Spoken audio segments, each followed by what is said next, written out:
a baker in North Yorkshire has opened his doors to those struggling to stay warm this winter. Ed Trewhitt, who owns Brickyard Bakery in Gisborough, has invited locals who are struggling to pay heating bills during the coming months to come and spend time in a well-heated lounge in the bakery free of charge.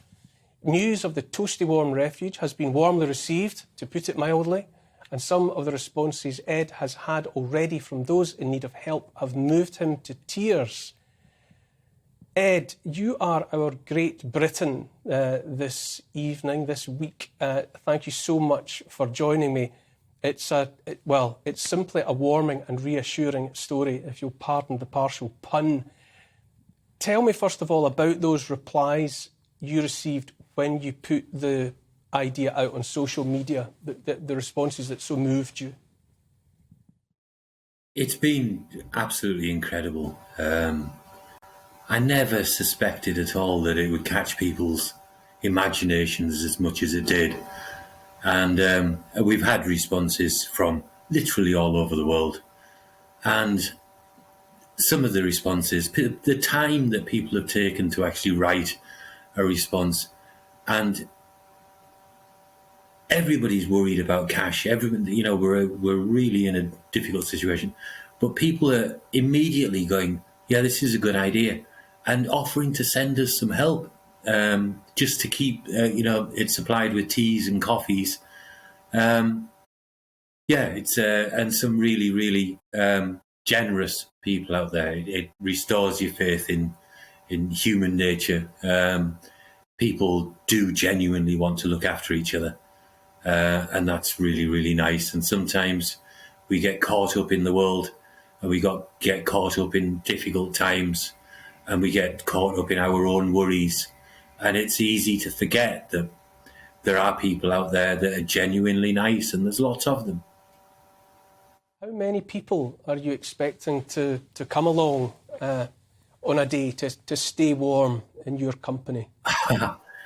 Well, I guess I massively underestimated it, which is quite worrying in itself. But originally, I converted a storage room, and I'm actually sitting in it now. It's lovely and warm because the bakery's been open all day, and it's nice and comfortable. But it only seats about 8 people, and I thought originally, that'll be fine. But the amount of response I've had, I quite quickly realised that I'd underestimated people's need for something like this.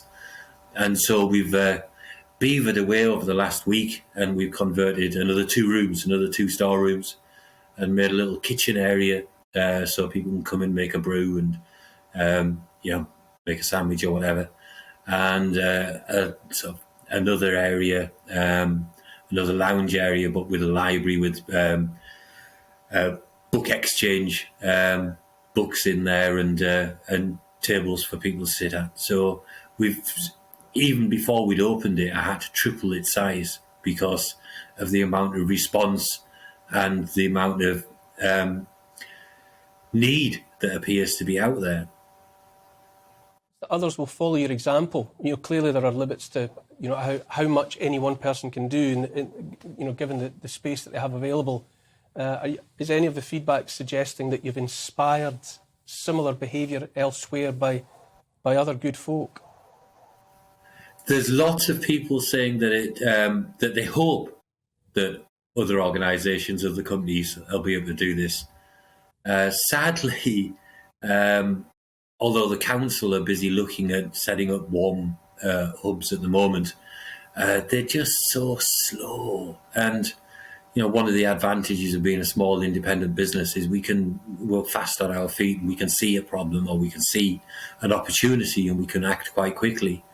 But the bureaucracy of local government and things seems to just make it very, very slow, and perhaps they'll have them set up ready for next winter.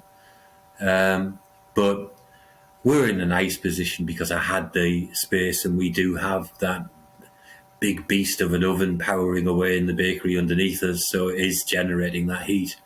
And it just seemed like a sensible thing to do, to share that